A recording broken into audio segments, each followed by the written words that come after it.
राजकुमारी उत्सव में पहुंच चुकी थीं। चारों ओर रंग बिरंगी सजावट थी। हर जगह फूलों की मालाएं सजी थीं और कहीं कहीं रंग बिरंगे कागज की पताकाएं हवा में लहरा रही थीं। पूरा दृश्य अद्भुत, जीवंत और मनमोहक लग रहा था। हल्की हवा के साथ पताकाएं धीरे धीरे लहरा रही थीं, मानो पूरा वातावरण ही खुशी में सांस ले रहा हो। हर ओर चहल पहल थी। कई लोग अलग अलग सामान बेच रहे थे।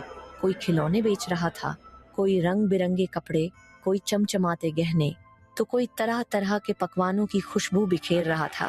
ताजे भोजन की महक, मीठी और मसालेदार सुगंध पूरे वातावरण में घुली हुई थी। इसके अलावा अलग अलग खेलों के स्टॉल लगे थे। कोई जादूगर अपने जादू से लोगों का ध्यान आकर्षित कर रहा था, कोई नाटक कर रहा था, कोई मधुर संगीत पर नृत्य कर रहा था। हर कोना किसी न किसी उत्साह से भरा हुआ था। हर कोई उत्सव का आनंद ले रहा था। चारों ओर हंसी खुशी और उल्लास का माहौल था। शिवांगी सब कुछ देख रही थी और यह उनके लिए एक नया अनुभव था। उनकी आंखों में जिज्ञासा और आश्चर्य दोनों थे। वह हर एक दुकान पर जाती, हर चीज को ध्यान से देखती, जैसे वह इस नई दुनिया को अपनी आंखों में समेट लेना चाहती हो। जो भी उन्हें अच्छा लगता, वह अपने साथ आए सभी लोगों के लिए उपहार के रूप में खरीदती। उन्होंने बहुत सारी चीजें खरीदी। इसी दौरान नीला ने उनके लिए एक सुंदर सी चुनरी खरीदी। चुनरी देखकर राजकुमारी की आंखें चमक उठीं और वह खुशी से मुस्कुरा दी। उस क्षण उनके चेहरे पर एक मासूम सी प्रसन्नता झलक रही थी, स्वाद का नया एहसास। फिर उनमें से किसी ने उन्हें एक खाने की दुकान पर ले जाया। वहां ढेरों तरह तरह के पकवान सजे हुए थे। इनमें से कई तो शिवांगी ने पहली बार देखे थे। रंग बिरंगे व्यंजन, मीठे और नमकीन स्वादों की विविधता और भाप उड़ाते हुए ताजे पकवान, सब कुछ बेहद आकर्षक था। उन्होंने वहां से कुछ खाने के लिए खरीदा। जैसे ही उन्होंने पहला कौर लिया, उनकी आंखें खुशी से चमक उठीं। यह तो बेहद स्वादिष्ट है। उनकी आवाज में आश्चर्य और प्रसन्नता दोनों झलक रहे थे।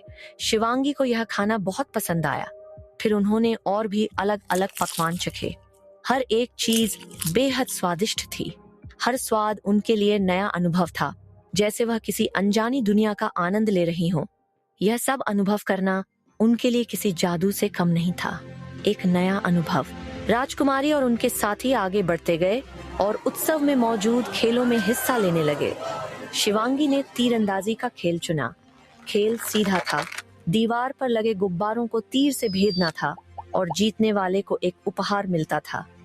चूंकि शिवांगी तीरंदाजी में माहिर थीं, इसलिए उन्होंने यह खेल आसानी से जीत लिया।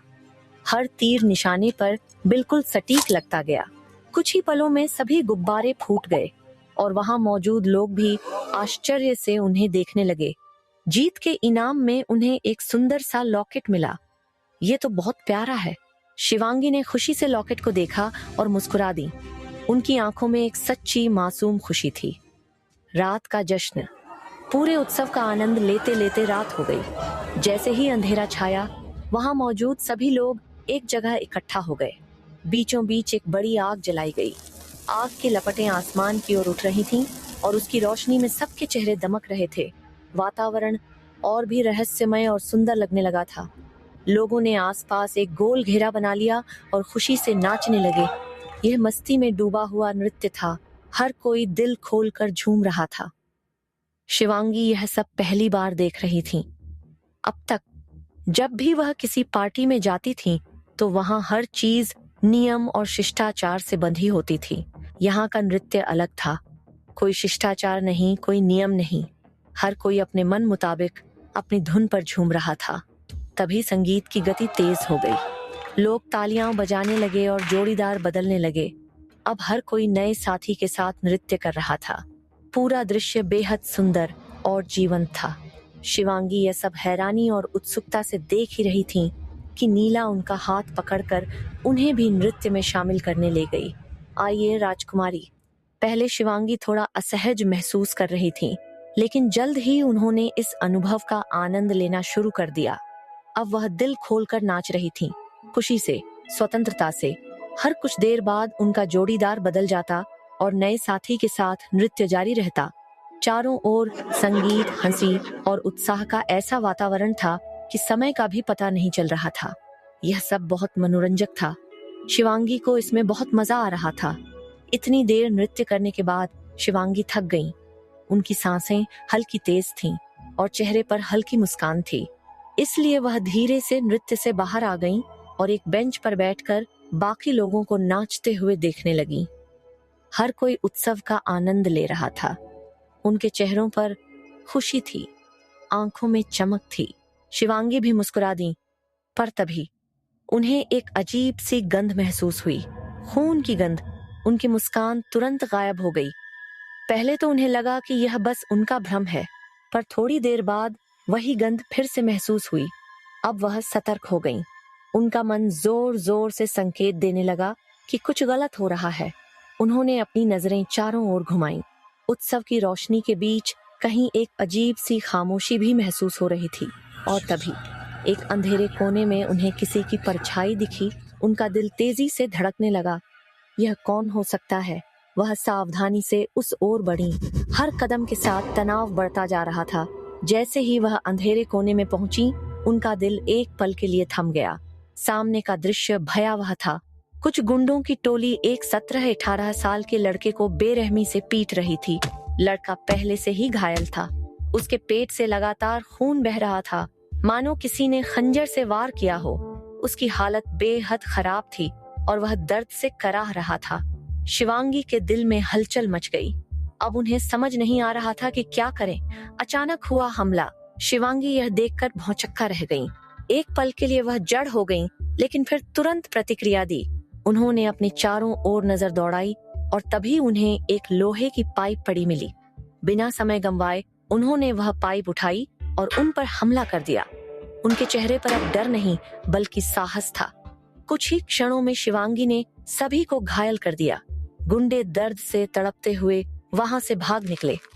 रहस्यमयी लड़का। शिवांगी ने आगे बढ़कर उस लड़के को देखा। उसने ब्लैक शर्ट और ब्लैक पैंट पहनी हुई थी। उसके घने बाल उसकी आंखों पर गिर रहे थे। उसके होंठों के किनारे से खून बह रहा था। फिर भी वह बेहद आकर्षक लग रहा था। शिवांगी धीरे से उसके पास बैठ गई। उनके चेहरे पर चिंता साफ झलक रही थी। उन्होंने हल्के स्वर में पूछा, क्या तुम ठीक हो? लड़के ने धीरे से अपनी आंखें खोली। उनकी गहरी हरी आंखों ने शिवांगी को कुछ पल के लिए रोक दिया। वह उसकी आंखों में खो सी गई, पर तुरंत खुद को संभाला और फिर से पूछा, क्या तुम ठीक हो? लड़के ने बस हल्का सा सिर हिलाया। जख्मों की परवाह। अब शिवांगी का ध्यान उसके घावों पर गया। उन्होंने फिर से चारों ओर नजर घुमाई और तभी उन्हें याद आया कि नीला ने उन्हें एक सुंदर चुनरी दी थी। झट से उन्होंने चुनरी निकाली और लड़के के घाव पर बांध दी ताकि खून और न बहे। फिर उन्होंने उसे सहारा देकर एक बेंच पर बैठाया। जल्दी से पास की दुकान से पानी लिया और उसे पिलाया। अनकहा आकर्षण। कुछ देर बाद जब लड़का थोड़ा बेहतर महसूस करने लगा तो शिवांगी ने कहा, चलो मैं तुम्हें डॉक्टर के पास ले चलती हूँ। लड़के ने शिवांगी की ओर देखा। वह पहले ही सोच में था, कैसे एक 11-12 साल की छोटी लड़की ने इतने बड़े गुंडों को अकेले हरा दिया। पर जब उसकी नजरें शिवांगी की नीली आंखों पर पड़ीं, तो वह कुछ देर के लिए बस उसे देखने लगा। उस पल में जैसे समय ठहर सा गया हो, पर अगले ही पल उसने अपने विचार झटके और कहा, चिंता मत करो, थोड़ी देर में मेरे अंगरक्षक यहाँ आ जाएंगे, अजनबी पहरेदार। शिवांगी उसकी बात पर कुछ कहने ही वाली थी कि तभी 3 लोग वहां पहुंचे। उन्होंने काले रंग की पोशाक पहनी हुई थी और आते ही लड़के को प्रणाम किया। उनकी उपस्थिति से ही साफ था कि वे साधारण लोग नहीं थे। फिर वे उसे सहारा देकर ले जाने लगे। शिवांगी पहले थोड़ा चौंकी, पर फिर लड़के की कही बात याद आई, मेरे अंगरक्षक आ जाएंगे। अब सब कुछ स्पष्ट हो गया था। शिवांगी ने बस एक नजर लड़के की ओर डाली और फिर चुपचाप वहां से जाने लगी। उनके कदमों में एक अनजानी सी हल्की उदासी भी थी, जिसे वह खुद भी समझ नहीं पा रही थी। एक अधूरा वादा। लड़का शिवांगी को जाते हुए देख रहा था। मन ही मन उसने खुद से कहा, तुमने हमारी जान बचाई है और हम इस एहसान का बदला बहुत जल्द चुकाएंगे। धन्यवाद छोटी लड़की। परंतु उसके घाव गहरे थे, रक्तस्राव तेज हो रहा था। धीरे धीरे उसकी आंखों के आगे अंधेरा छाने लगा। आखिरी बार उसे वही नीली आंखें, चांदी जैसे ढके हुए बाल और वह मासूम चेहरा याद आया और फिर वह बेहोश हो गया। आखिर यह रहस्यमयी लड़का कौन था? क्या वह सिर्फ एक आम व्यक्ति था या इसके पीछे कोई गहरी साजिश थी? क्यों शिवांगी की नीली आंखें और सफेद बाल उस लड़के के लिए इतने महत्वपूर्ण थे? क्या उनका कोई अतीत जुड़ा था? क्या शिवांगी और यह अजनबी दोबारा मिलेंगे या यह मुलाकात सिर्फ एक अनजाने राज्य का पहला संकेत थी? जानने के लिए अभी सुनिए अगला भाग।